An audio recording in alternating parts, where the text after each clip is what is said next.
So it seems that we have even more updates on the whole streamer awards kind of drama thing that has been going on, and obviously it seems that there's been a couple of responses from the people that have been involved. Now, if you don't know, recently Ironmouse went on to stream to essentially explain why she said certain things on stream, including the fact of she said that, like, oh, I'm a VTuber, of course I'm ugly, duh, type thing, right? And again, she went on there to kind of explain the context behind that, why she said that, and yeah, obviously a lot of VTubers were pretty mad because, you know, it's kind of setting up a stereotype that all, you know, VTubers are ugly, which obviously isn't the case. But again, you know, she explained her situation and talked about how she was in a pretty uncomfortable experience with people like Rakai and Ray, who obviously came up to her and, yeah, was, you know, I feel like there was a little bit of, I guess, you know, I don't know, it was a bit over the top, right? And I can understand why someone would be uncomfortable with that interaction, but I do think there is even more kind of context to add to this situation,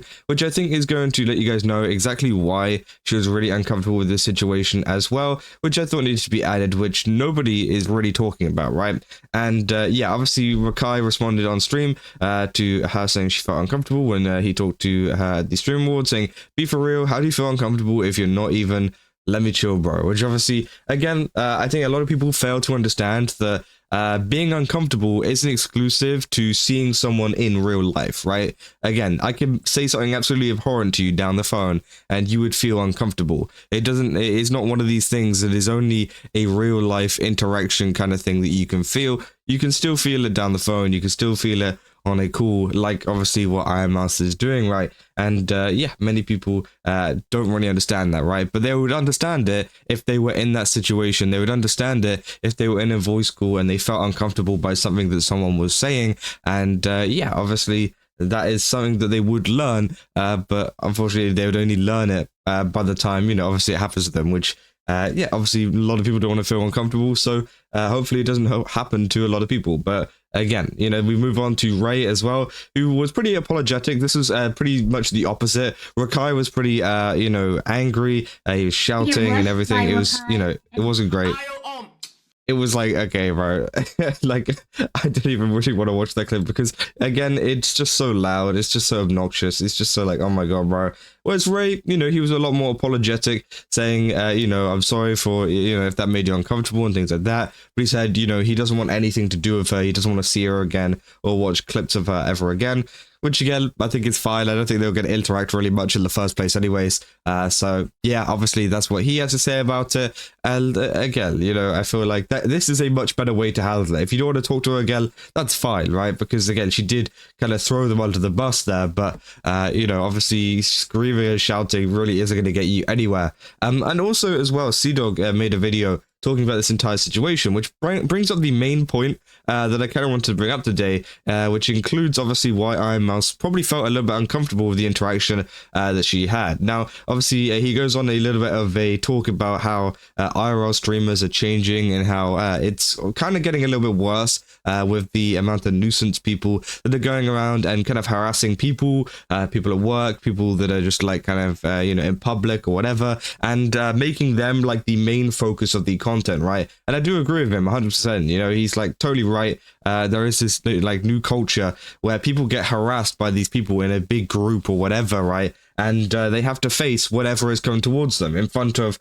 you know, potentially tens of thousands of people who are there making fun of them, who are there looking up their profiles on social media or whatever. And yeah, obviously there could be a ton of backlash for that, including losing their job and stuff like that, which obviously isn't great. And a lot of people, yeah, aren't happy with. And Sea-Dog obviously mentions that. And then he goes into the fact of, you know, oh, he's only speaking about this because of the whole Ironmouse stuff that has been going on recently. And then he says, you know, obviously because she has been harassed by them in the past. And that made me think, yeah, that did happen. Like, that is genuinely a thing that's happened. This isn't their first experience. The one that happened on the carpet, as you can see there, that was like part of the clip. But yeah, the one, here you go. This interaction here, where obviously they're going up to her, asking her what she looks like, asking her what her race is, right?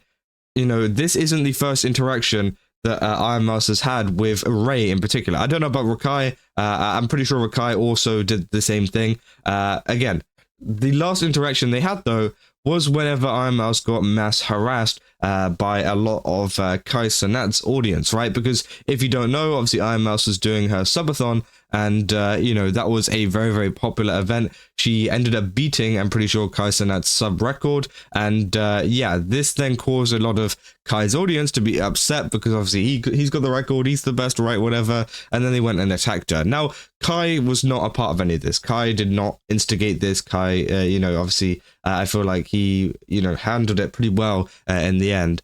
But people that did kind of go after it was his friends, including Ray and including Rakai, who were obviously pushing this kind of stuff to go and harass her just because she got a higher sub record than them. And yeah, this is just one of the clips from around that time, right, of him finding out who she is, right? No hating. So what does she do content? Like, she play games? Nothing? How the f break Kai's record, bro? I can't even see her face. She can't go outside? Why? She got COVID? She got no... Oh, she got no leg? Oh, I'm sorry. I'm so sorry. I don't know what happened before. I just like, I'm so sorry, Twitch. I'm gonna donate 10 giving from charity right now. I'm so sorry, bro. Only 10? I mean, I'm not rich, bro. So yeah, obviously that was the clip. She's like, you know, he's making jokes about like the fact that, you know, she's not well, and obviously she doesn't have COVID, like he says, and also she doesn't have no leg, as far as like you know, as far as I know. I don't know Ironmouse as a person. Maybe she has no leg. I'm not sure. But again, obviously we know exactly all the kind of trouble she has medically, as she's been very, very open about it. But again, obviously it just shows you how disrespectful a lot of them were. And you know, at the time, a lot of these people were pushing them to kind of, you know, go and attack the audience and go and, you know, go after her just due to the fact that she beat Kai's sub record. And that was the main kind of driving factor behind it. And that caused a lot of problems. It was a big deal back then. And to the point where Kai actually went onto stream and he had to, you know, clear it all up. He had to kind of put water over the fire because, again, you know, people were attacking her left and right. And then he went, you know, we love Ironmouse here and stuff like that. And then all of a sudden they all disappeared, which again was great. It was like one of the best things I think I've ever seen in terms of VTubers being respected in the community, right?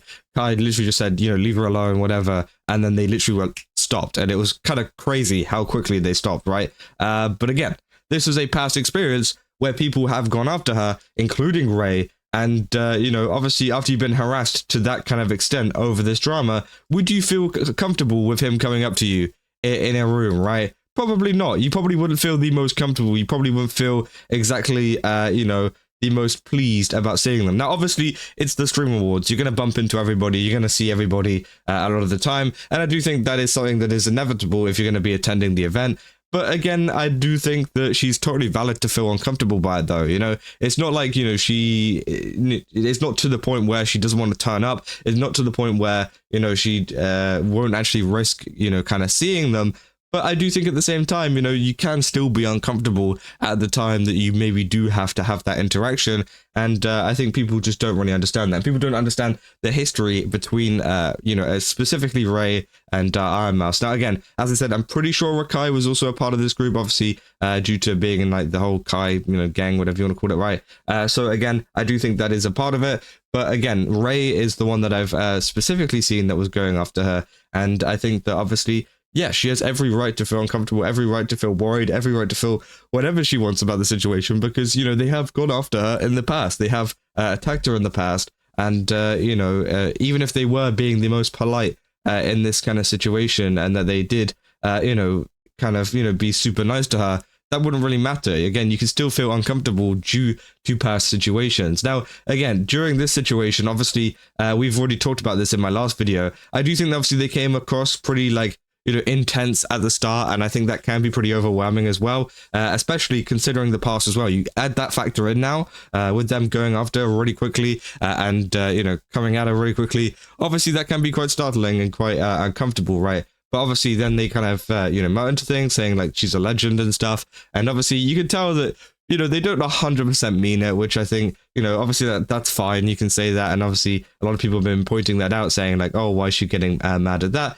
Which I think is, you know, totally valid. But then obviously they go into asking the questions. Now, you know, obviously, as I said, Ray stopped himself from asking a question before. He said, oh, can I? And he's actually, no, I won't do that. And then obviously Ironmouse then goes, you can ask me anything. And then he goes, oh, okay, what do you look like? And that's obviously the kind of thing that, you know, spurred it all on. And I do understand a lot of people's points coming from that angle, that Ironmouse kind of opened up the question to it. Now, I think there is a kind of, etiquette whenever it comes to VTubers, right? That you shouldn't ask people what they look like. You shouldn't ask people, where they're from or whatever. But again, they aren't VTubers. They know nothing about VTubers, as evident by this clip here. Right, and people don't really know much about them, so they don't really know much about the etiquette in terms of asking them what they look like, because to a normal streamer, asking someone what they look like is normal, because they literally use their face as a personality, right? So again, I do think there was obviously a little bit of a miscommunication there, and I hope that obviously a lot of people do understand that, right?